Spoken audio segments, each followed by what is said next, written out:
All right, we're looking at data, statistics, and probability. We're looking at bar and line graphs. In this case, we have some bar graphs that we're going to be looking at. And if you take a look at what we have here, we see that the items sold for the week of September 20th are given to us with some labels over here on the side of those items and what they are. Down here, we have on the x-axis the number of items that were sold. So we are saying for question 7, approximately how many t-shirts were sold more than books and toys combined. So the first thing I want to look at is just take some pieces of data in. So we're going to look at the t-shirts. So we see t-shirts down here on the bottom, and we're going to go all the way over. We see that it goes roughly between halfway between 100 and 120. So that would have to mean that that's basically 110 for the t-shirts. So what I'm going to do is I'll write that down on a piece of paper, and then we'll take a look at it in just a minute.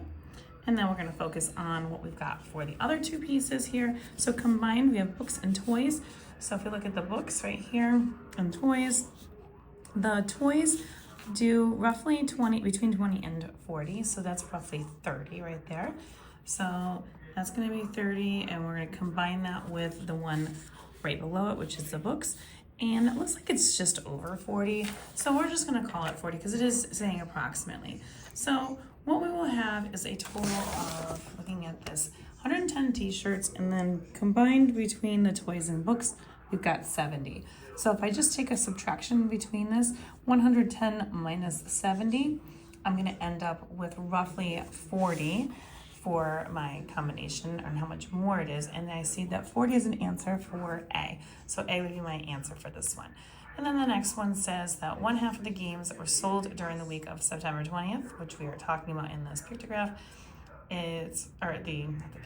the bar graph, and we are seeing that half of those games were on sale for $16, while the other half were sold at full price. So we're looking for approximately how much money did the store take in from the games.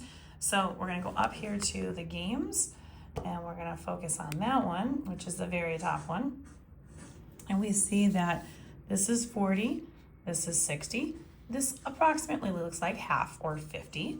So we're going to take 50 on this one, and we're going to say, okay, half of those games were sold so at a price that was a sale price, and then the other price was a full price.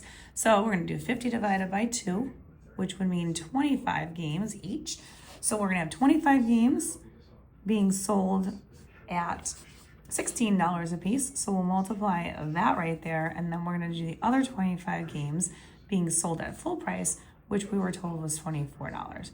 So we're going to do 25 times 16 for the first one. That's going to get our sale price, and that's going to give us a total of $400. And then our full price games are $24 a piece. So we'd have roughly $600. And if we add those two prices together, we're going to get a total of $1,000. And when I look at my choices, I can see that D is the final answer for this one. And if you want more questions like this, find them on my YouTube, Instagram, and TikTok at U1 Algebra. All these are located in my GED playlist.